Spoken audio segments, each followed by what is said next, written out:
Welcome to the Inventor's Edge podcast, where insight meets innovation. Whether you're sketching your first idea or refining a finished product, you're in the right place. Our mission is to equip you with the tools, expertise, and clarity you need to succeed as an inventor, while helping you conquer fears and limiting beliefs that may be holding you back. I'm your host, Scott Putnam, founder and CEO of Inventor's Edge. Before becoming a seasoned product development coach, I was a wide-eyed inventor with a head full of ideas but no clear path forward. I know firsthand what it's like to feel stuck, uncertain, and overwhelmed.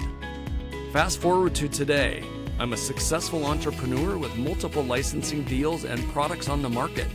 I'm committed to helping inventors like you overcome obstacles, conquer fears, and transform your ideas into tangible success through proven, actionable, step-by-step strategies that deliver real results. Join us as we bring in industry pros, share expert advice, and dive deep into the world of innovation. Ready to turn your ideas into reality? Let's get started. Welcome to the Inventor's Edge podcast. I'm your host, Scott Putnam. Are you an inventor or entrepreneur looking for answers you can trust? Someone who's been there and done that? If so, you are in the right place.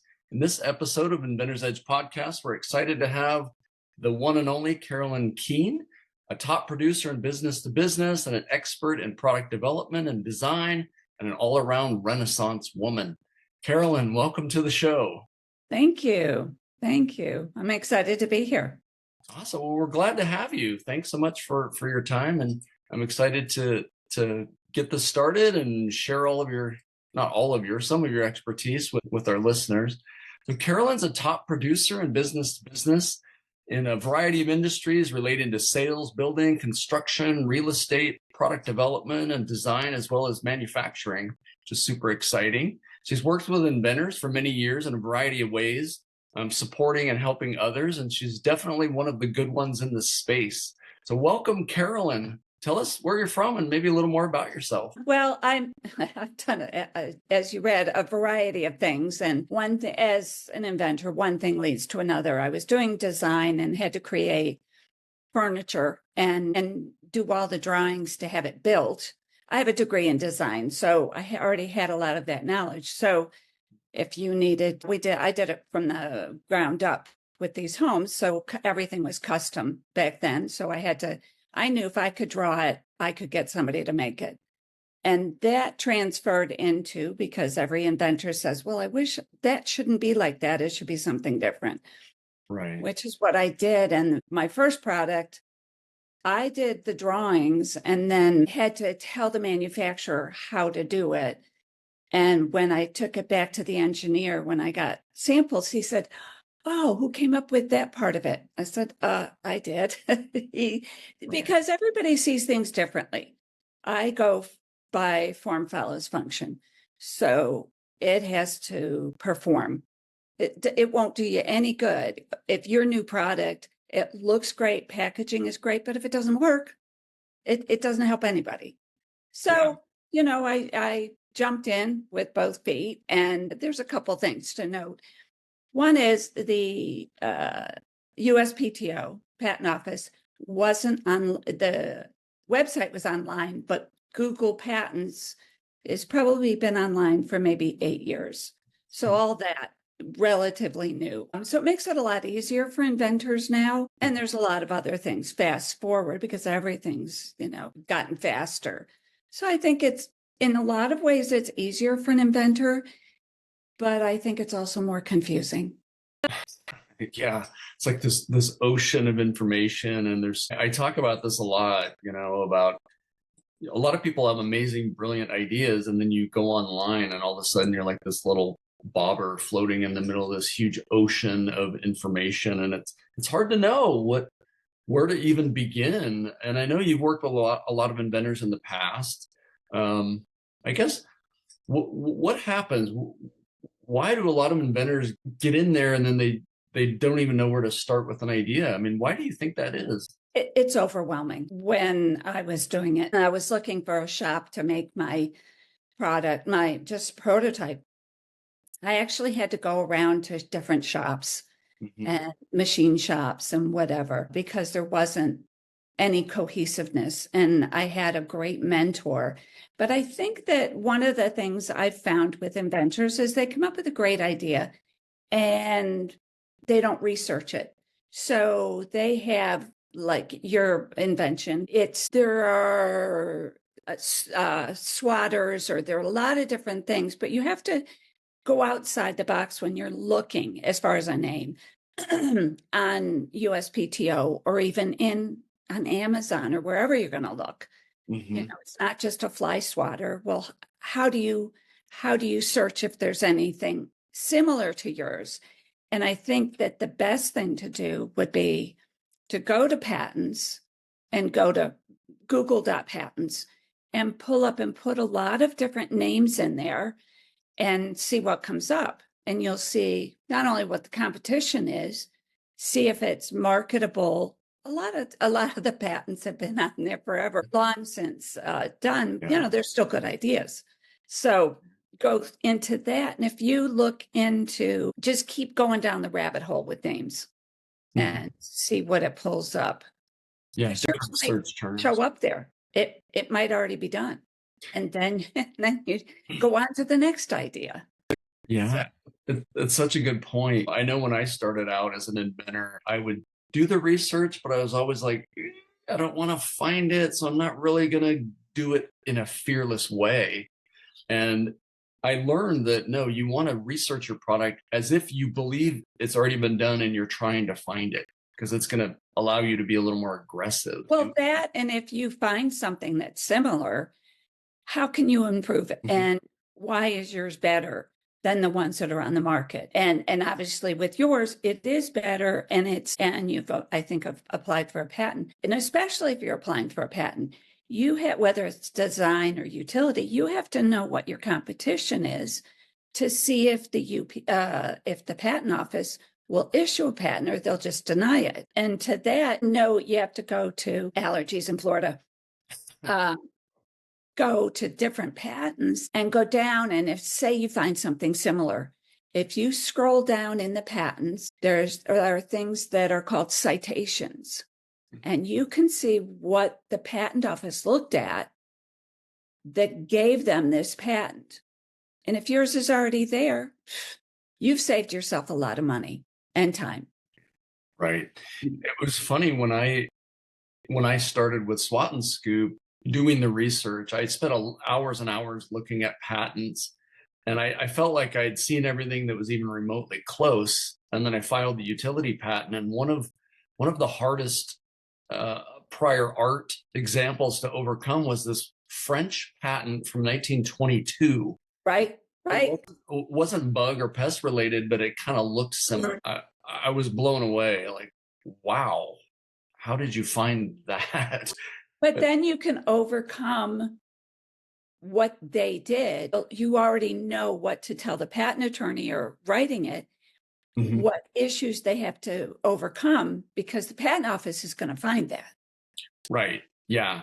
It was really interesting to look at some of the things that the patent office found, and then the reasons they said, well, here's prior art. So, right.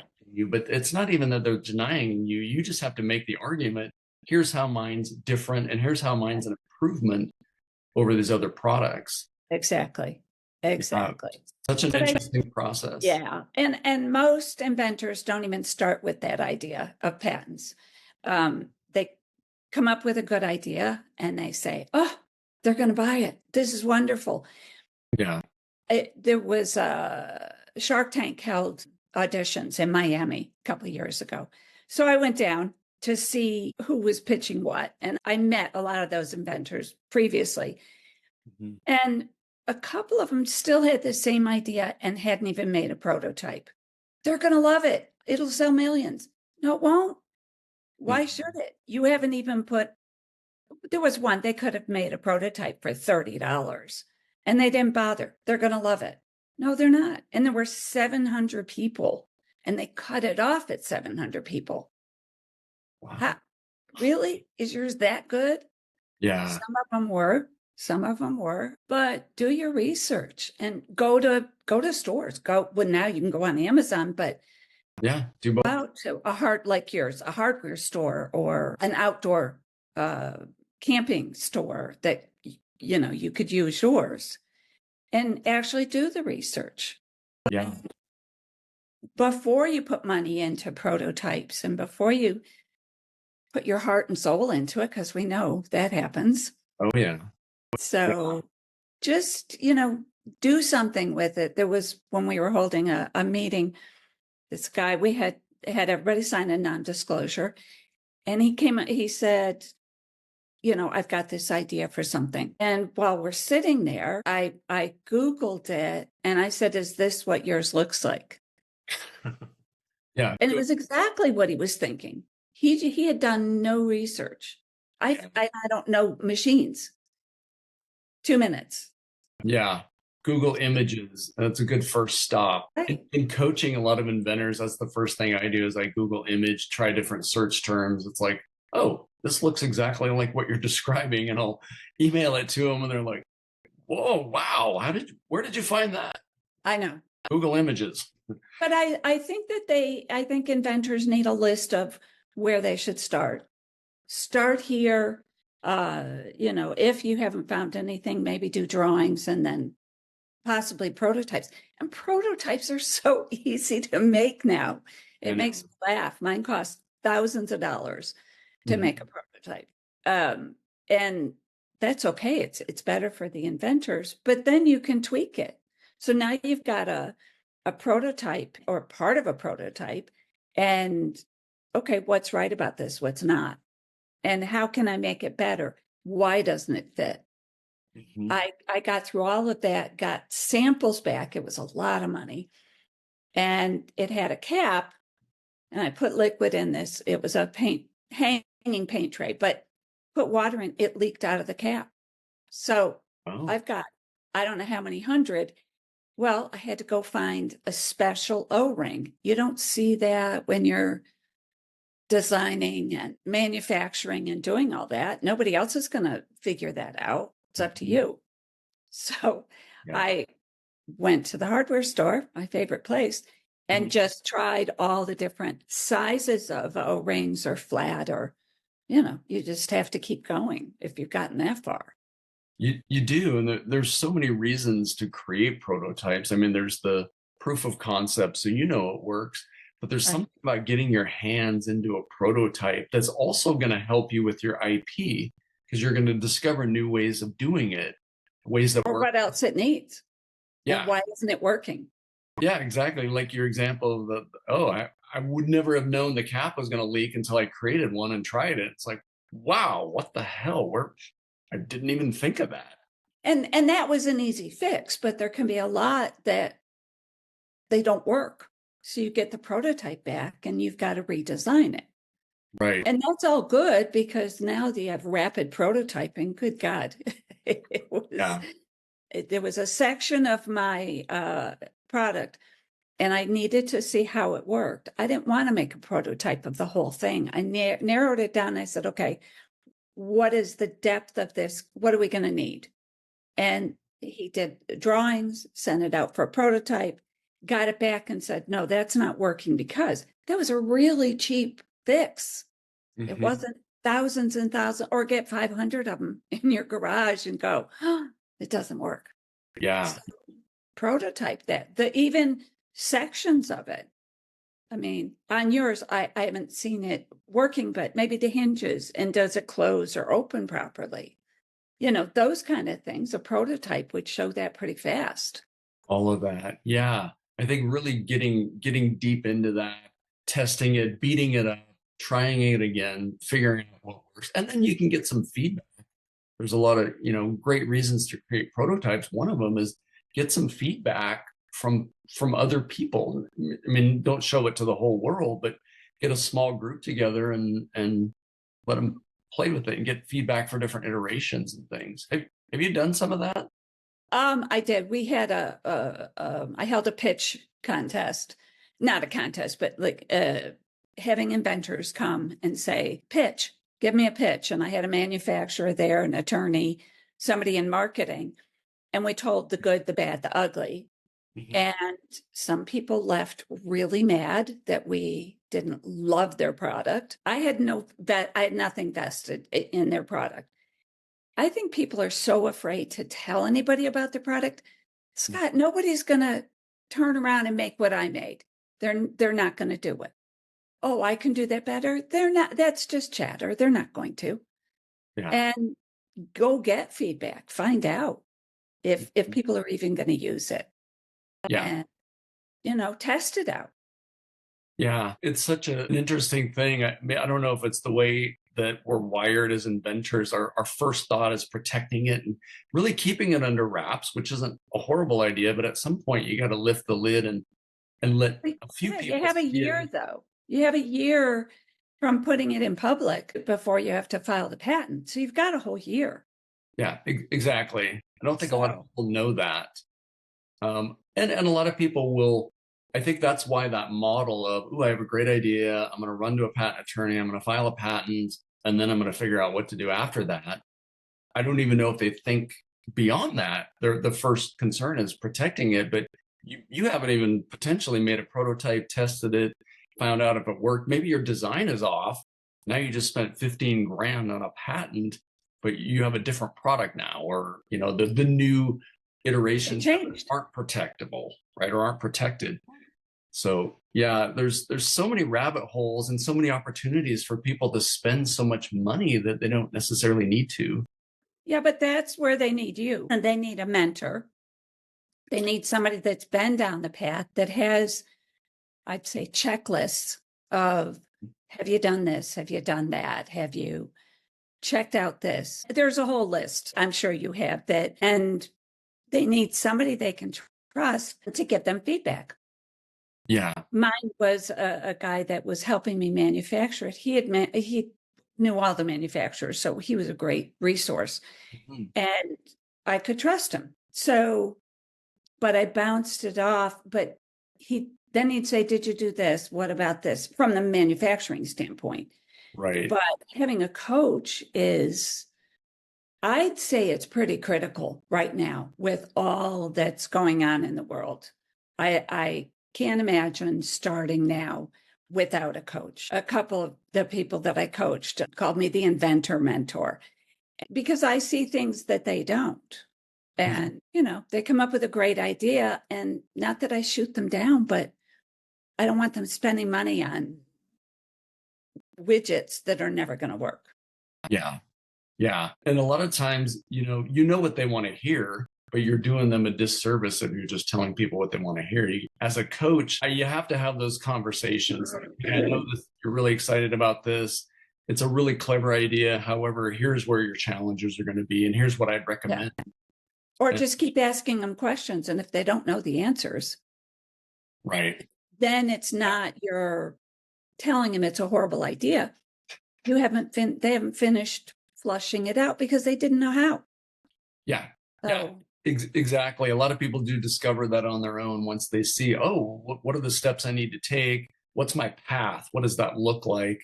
And I always like to help, show people the 30,000 feet, like, here's the entire map. Here's where you are. Here's where we need to go. And here's how we'll get there. right, And right. you're right. I mean, this day and age where you're a couple clicks away from zooming down these expensive rabbit holes that maybe you don't need to, but it's hard to know because everything is like shiny objects, right? Right, right.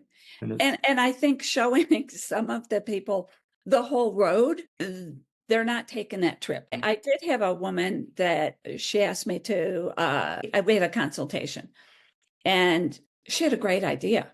And she said, "What will it take?" This was a woman that was 70 something. And her kids kept saying, "Do it, do it, do it." She didn't know what it would take. And we had that discussion. Hers would be very easy to make. The prototype would be very simple to make. I had somebody in mind to do it. And she didn't have the money. She was barely getting by. Her kids said they would help. Well, if it's $1,000 to do what I told her to do, I just saved her a whole trip. She said, "I'm not going down that path." Okay. Know that you came up with a great idea. You could draw that out and maybe maybe get a patent. She didn't have money for that. But you could have somebody just make it and put it on store shelves and see if it'll sell. She didn't have the money, but she thanked me because the money I charged her for consultation saved her all kinds of heartache and a lot of money. Yeah. 1 hour with a coach can save you literally tens of thousands of dollars down the road.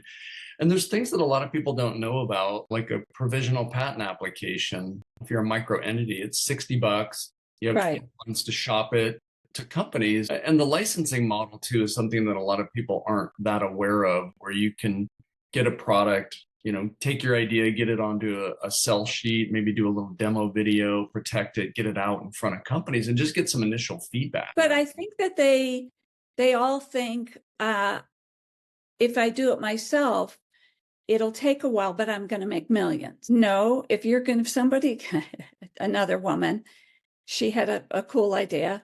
Somebody had already offered her, I think, $50,000 for her idea. Wow. Yeah, but I could sell it. I said, okay, it's a math problem.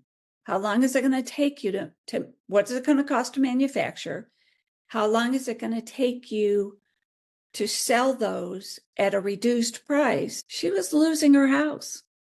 I said, please take the money and live on it and then come up with another idea, which she did. So, another guy, though, the flip side of that is one of the guys had a yard thing for sprinklers, had a great idea. I had somebody that wanted to buy it. And he said, nope, I'm keeping it. Well, he has kept it and he's making money off it. But I will tell you, just recently, somebody has made something similar, used his photographs that he uses to sell. Mm-hmm. And I don't know how, but he's messing with this guy's income. So you should, if you haven't patented the idea, copyright all your pictures. Copyright all of your logo, your marketing, copyright those, because somebody can't come in and scoop it up. I don't know if you remember, but there was a guy that had balloons that you could fill with water. A bunch of balloons. Yeah. Yes, but a manufacturer went and produced it, and he sued them. It took a couple of years, but he got them to cease and desist, and he got money because they went around him. He was a little guy. Mm-hmm. He prevailed.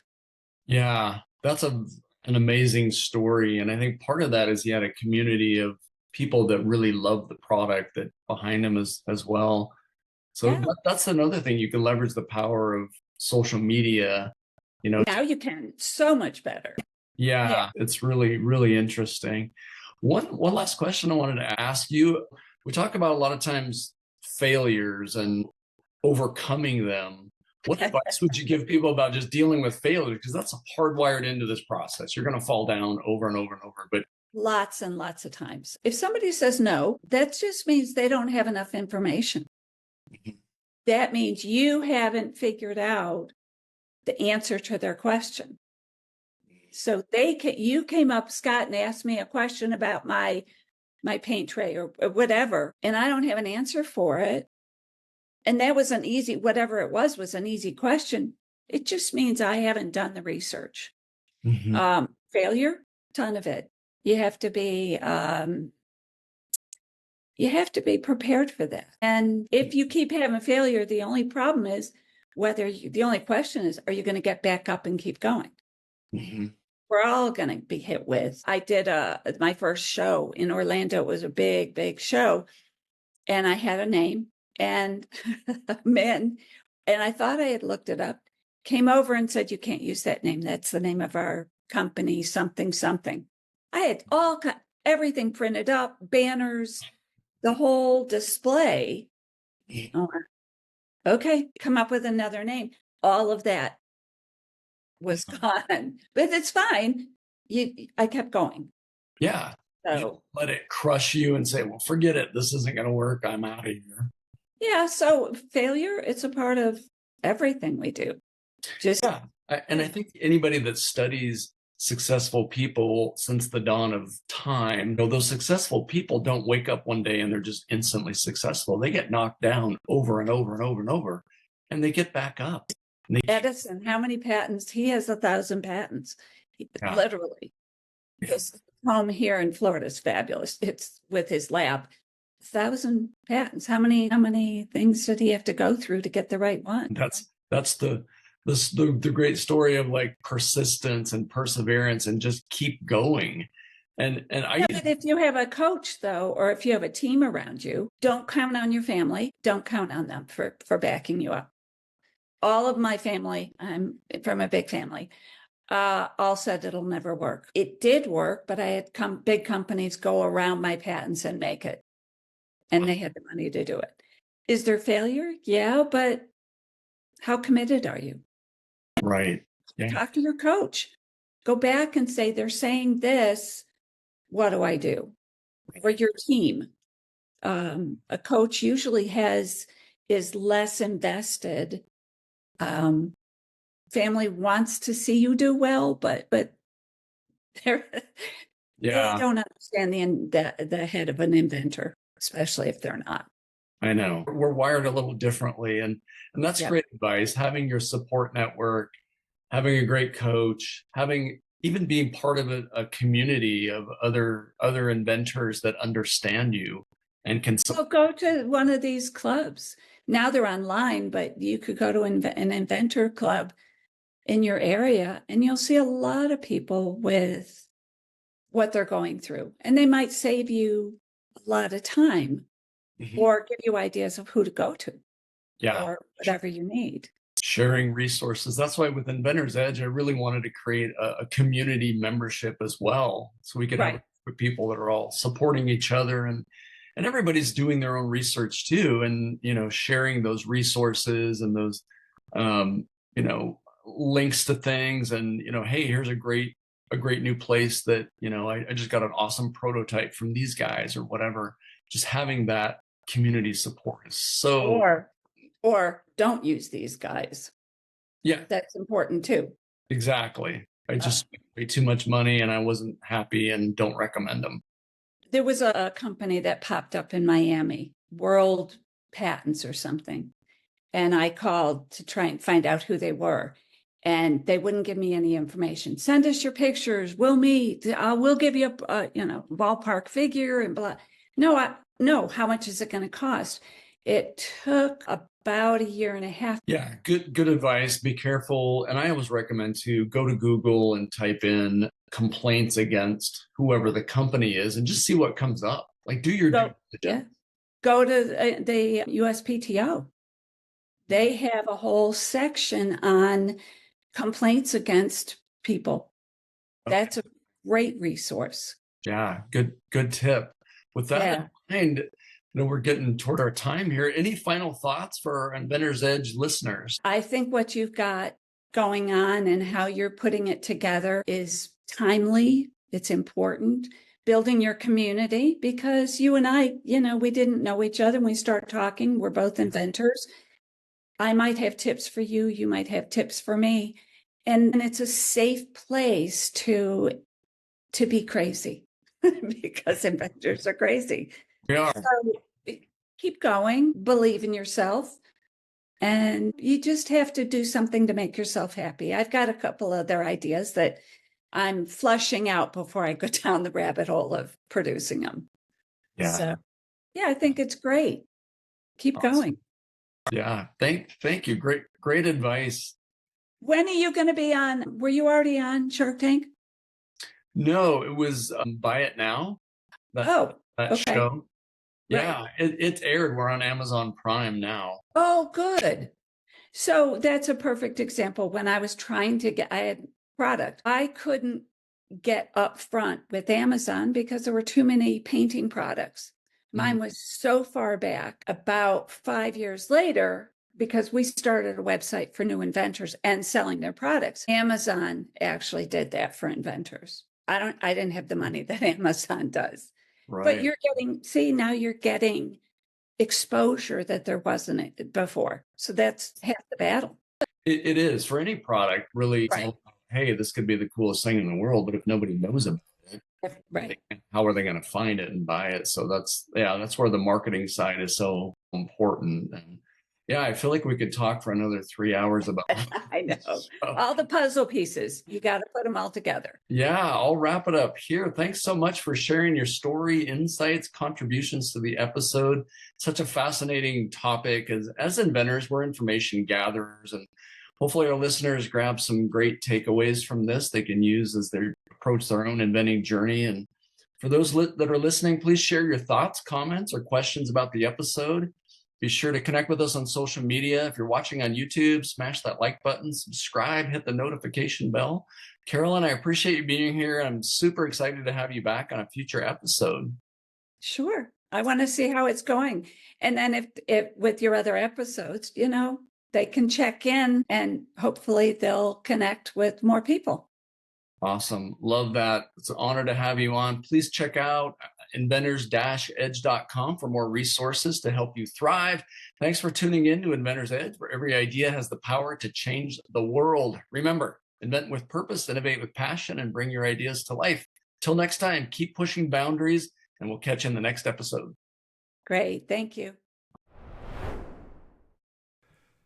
Thanks for tuning in to the Inventor's Edge podcast. I'm your host, Scott Putnam, and if you enjoyed today's episode, don't forget to like and subscribe, leave a review, and please share it with fellow inventors. Your next breakthrough could be just around the corner. For more tools, tips, and resources, visit us at inventors-edge.com. Until next time, invent with purpose, innovate with passion, and bring your ideas to life.